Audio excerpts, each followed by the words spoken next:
नमस्कार दोस्तों, गुजरात में पहले चरण में 89 विधानसभा सीटों के लिए लगभग 60% मतदान हुआ, जो पिछली बार से करीब 8.33% कम है। 2012 के विधानसभा चुनाव में सौराष्ट्र, कच्छ और दक्षिण गुजरात में जब 72.37% मतदान हुआ था, तो 89 में से 63 सीटों पर भारतीय जनता पार्टी ने जीत का परचम लहराया था।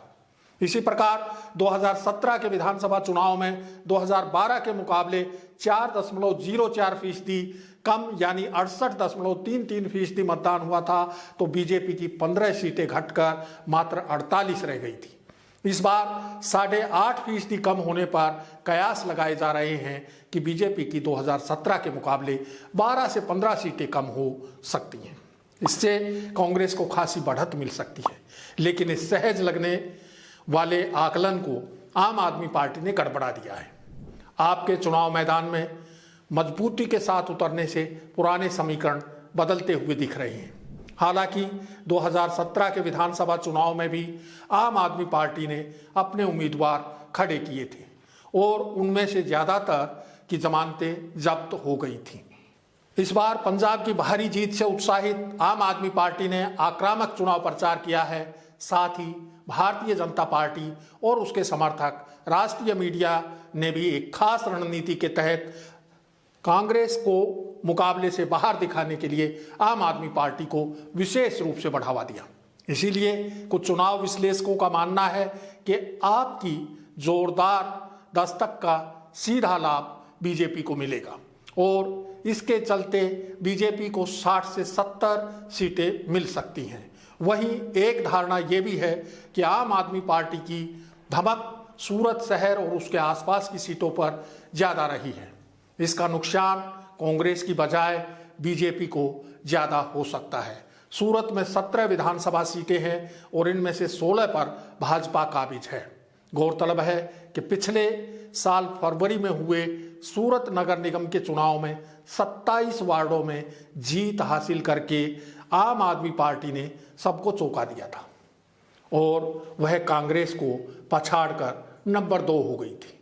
इस वोटिंग पैटर्न के हिसाब से देखें तो आपने कांग्रेस के वोट बैंक पर कब्जा किया है और बीजेपी का वोटर पार्टी के साथ मजबूती से खड़ा है। इसी प्रकार दिल्ली में आम आदमी पार्टी ने कांग्रेस के साथ साथ बीजेपी का भी लगभग सफाया कर दिया था। वहीं पंजाब में कांग्रेस और अकाली दल को साफ कर दिया। यहाँ बीजेपी का खुद का कोई आधार नहीं था। चुनाव परिदृश्य को गौर से देखने पर लगता है कि गुजरात में आम आदमी पार्टी ग्रामीण और आदिवासी इलाकों में कांग्रेस को नुकसान पहुंचाएगी, तो वहीं शहरी क्षेत्रों में कांग्रेस के साथ साथ बीजेपी का भी वोट काट रही है।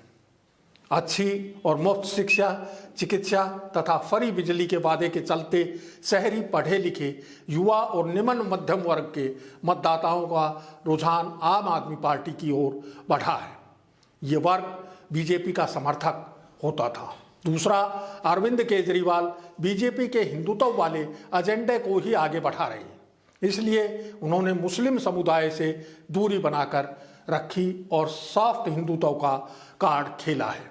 केजरीवाल बिल्किस बानो मामले में चुप्पी साधे रहे और नोटों पर हिंदू देवी देवताओं की तस्वीर छापने की मांग प्रधानमंत्री से कर दी।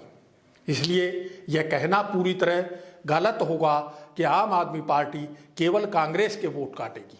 बेशक केंद्र सरकार के तमाम मंत्री, बीजेपी शासित राज्यों के मुख्यमंत्री और पार्टी के बड़े नेता लगातार चुनाव प्रचार कर रहे हैं, लेकिन हर बार की तरह बीजेपी की कोशिश रही कि पूरा चुनाव प्रधानमंत्री नरेंद्र मोदी के इर्द गिर्द घूमता रहे। इसलिए न विकास का मुद्दा, न महंगाई और बेरोजगारी का, न 27 साल की एंटी इनकम्बेंसी, न भ्रष्टाचार की पोल खोलता मोरबी हादसा और न गुजरात में दलितों पर बढ़ते हमले, सब मुद्दे भुला दिए गए। मुद्दा है तो केवल हिंदुत्व और गुजराती अस्मिता का। हिंदुत्व और गुजराती अस्मिता के शिखर पुरुष हैं नरेंद्र मोदी।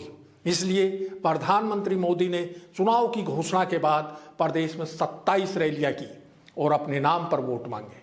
पहले चरण का मतदान खत्म होने से ठीक 2 घंटे पहले मोदी का 50 किलोमीटर लंबा रोड शो विशेष रूप से उन 16 विधानसभा क्षेत्रों से होते हुए निकाला गया जो 2002 के सांप्रदायिक दंगों में सबसे ज़्यादा प्रभावित हुए थे। ये परंपरागत हिंदुत्व वाले वोट बैंक को बांधे रखने की रणनीति का हिस्सा है जो नरेंद्र मोदी को केंद्र में रखकर बनाई गई है। साथ ही कांग्रेस के प्रभुत्व वाले क्षेत्रों में भाजपा का जबरदस्त बूथ लेवल मैनेजमेंट दिखाई दिया। दूसरी तरफ कांग्रेस ने घर घर घूमकर प्रचार का तरीका अपनाया। पार्टी के बड़े नेताओं ने चुनाव प्रचार से लगभग दूरी बनाए रखी। राहुल गांधी की आदिवासी क्षेत्र में एक जनसभा और पार्टी के नए नवेले राष्ट्रीय अध्यक्ष मल्लिकार्जुन खड़गे की चंद जनसभाएं। चुनाव प्रचार के आखिरी दौर में खड़गे ने नरेंद्र मोदी को रावण वाला मुद्दा थमा ही दिया। इसे खूब भुनाया भी जा रहा है।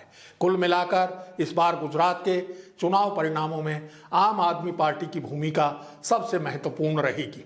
आप कांग्रेस को ज्यादा डेंट करती है या भाजपा को, इसी से चुनाव परिणाम प्रभावित होंगे। अब समय हो चला है विदा लेने का। इससे पहले एक जरूरी अपील, आपको हमारा ये वीडियो पसंद आया हो तो इसे लाइक, शेयर और सब्सक्राइब करें। जल्द फिर हाजिर होंगे एक नए मुद्दे के साथ। नमस्कार।